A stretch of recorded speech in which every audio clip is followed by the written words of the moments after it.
things stand out to you as the Kings? Obviously, Saturday was a bit of a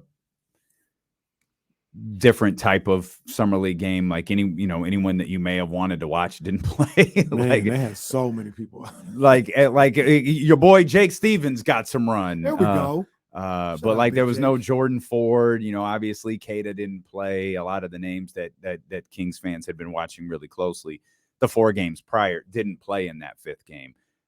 So that's why we have spent virtually no time talking about it. But I'll mention this real quick, James. You're listening to D'Lo and Casey along with James Ham here on KIFM West Sacramento 98.5 FM, KRX QHD2 Sacramento, ESPN 1320, always live on the free Odyssey app, live on 1320 TV as well on Twitch, YouTube, Twitter, and Facebook.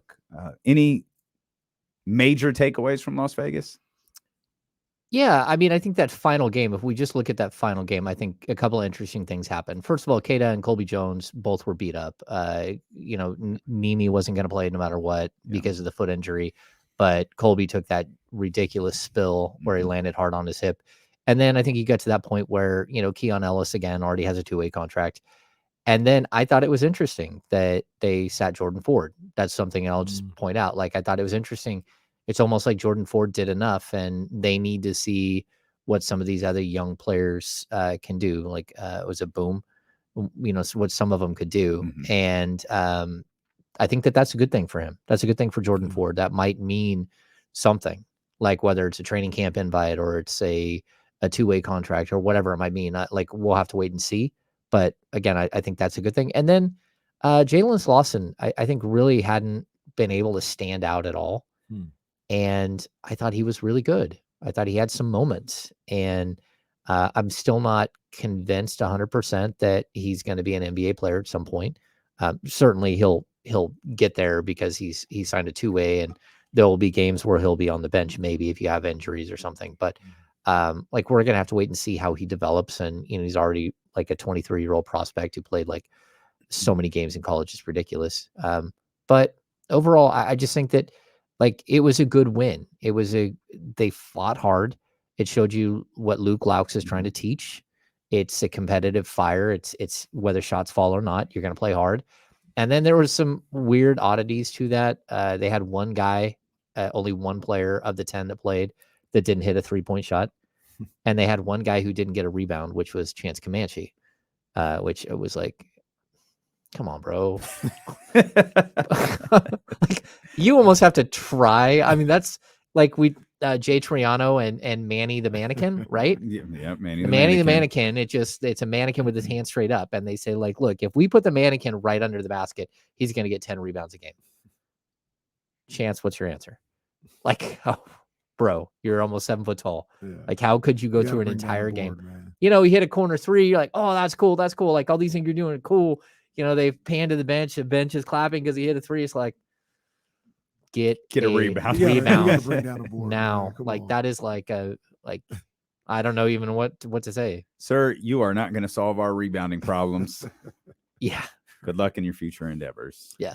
You mentioned Slauson, and he did play well on Saturday. That was good to see for him. I wonder what type of player he's going to turn into to get into the league. He's not the tallest guy. He's not the greatest athlete. I think he has pretty good basketball IQ and understanding of the game. But I try to figure out like what it would take for him to get to the league and stick. Is he going to have to develop, some type of shot, or is he going to have to turn into this elite 3-and-D is being aggressive, but a defender that can defend on the perimeter and big guys as well? What do you think his focus should be to get to the big club at some point?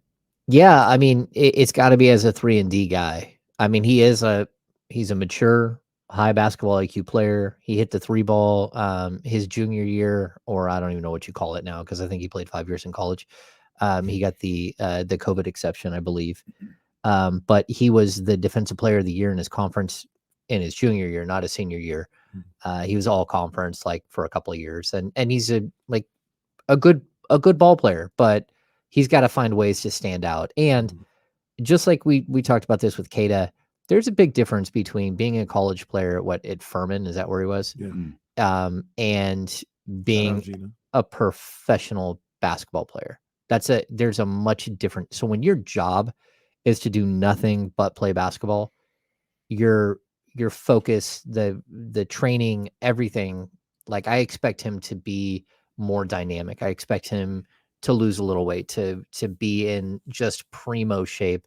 And maybe there's a little bit more you can get out of him. Like even at the combine, I mean, was he 6'8" with it's just under 7-foot wingspan. So he has that type of body that you're looking for, but he threw up a max vert of 33 inches. Can you make him more athletic? Can you work on that stuff? Can you better define his body when this is his full-time job? And I think that's, again, they gave him a two-way, which I thought was pretty, that was pretty like bold as a 54th pick. Most guys like that you put through summer league and maybe a training camp invite. And if they've got to the point where you feel comfortable, you give them a two-way. They gave it to him right off the bat, like they did with Keon Ellis, who was undrafted the year before.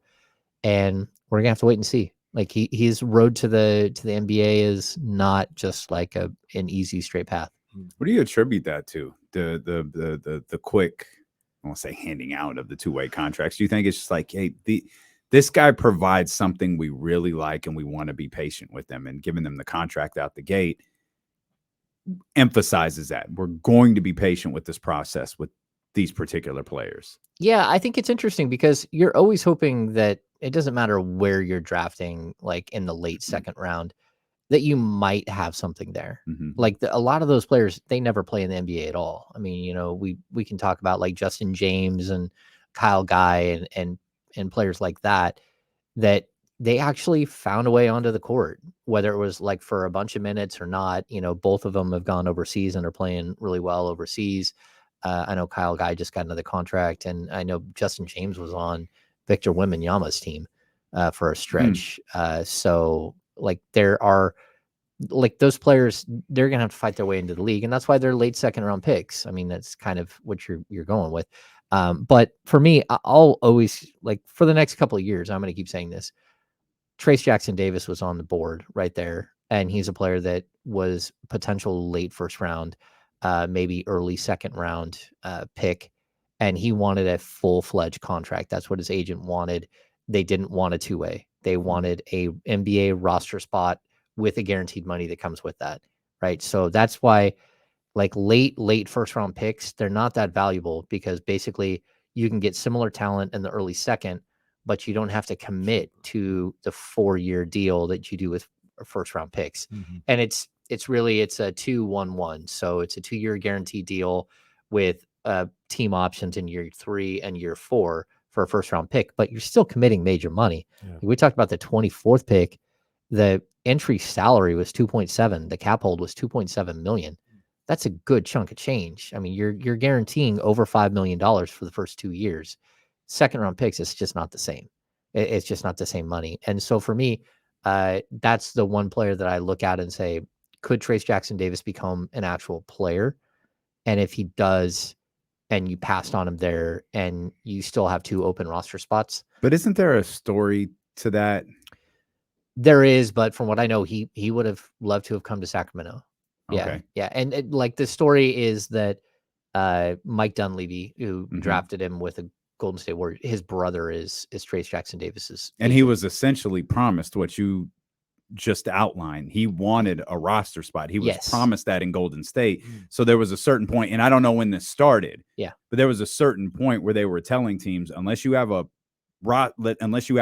guarantee of a full roster spot, don't bother. Yeah, exactly. And that's why he tumbled.